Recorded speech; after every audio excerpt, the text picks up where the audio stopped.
So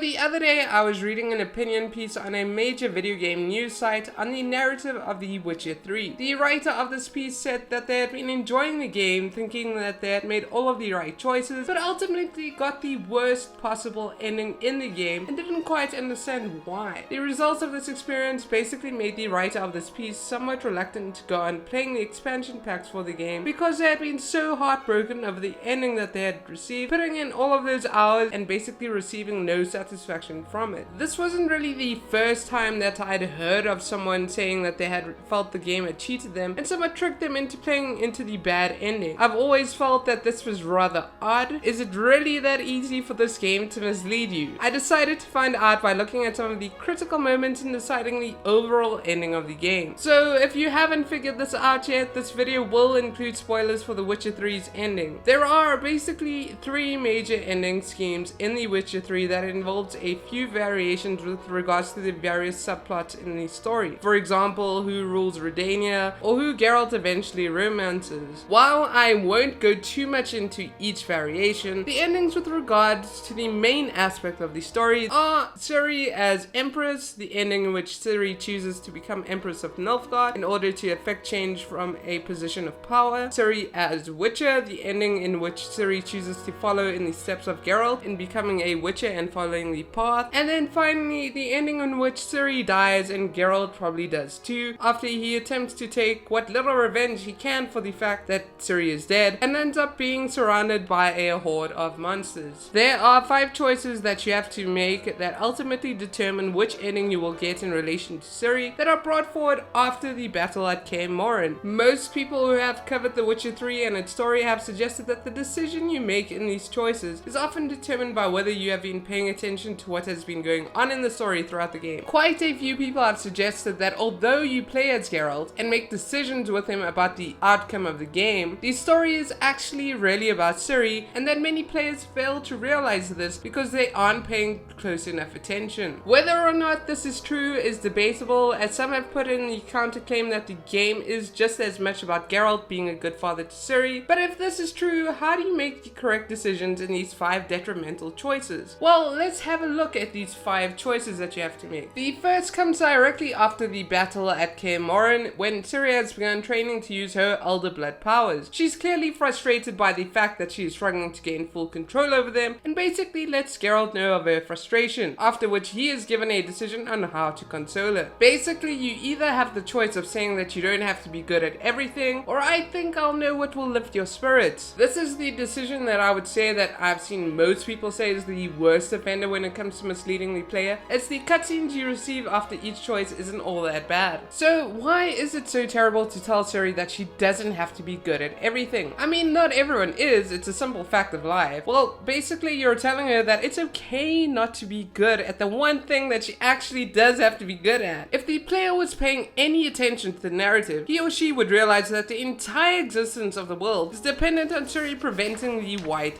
Frost, which she can only do if she has proper control over her powers. The second choice can actually be avoided, bearing in mind that this is the difference between seeing Ciri become a Witcher or Empress of Nilfgaard, and it comes if you decide to go visit Emir var Emreis. The choice will come in the form of deciding to accept payment for finding Ciri. Basically, if you accept payment for finding Ciri, you hurt her feelings and make her feel as if she was nothing more than another contract to you, which is obviously a huge deal when the person in question is your adoptive father. It seems like very few people actually get this choice wrong, as it seems that very few people actually care about sending Ciri to meet her real father. The third choice is another that many players tend to indicate as misleading, as it comes when Philippa and Margarita want to speak to Ciri to discuss her future plan, and Geralt has the choice of accompanying her to this meeting or not. Now, while quite a few people say that choosing to accompany Ciri to the meeting is a show of support, they do neglect to realize that by doing so, they are preventing Ciri from doing something by herself, holding her hand as she needs to make the tough decisions, which obviously everybody needs to do by themselves at some point in their life. Remember that Ciri is going to try and prevent the White Frost by herself. The fourth choice comes after Ciri begins to realize that Avallac'h has not been entirely clear with everybody and wants to find out more about him. Geralt, Ciri, and Yennefer travel to Avallac'h's lab and basically are insulted by what they find. Ciri, obviously hurt by somebody she considered a very close friend, gets very angry about the situation. In my own opinion, this is probably the hardest decision and the easiest to get wrong due to the fact that you have the decision of either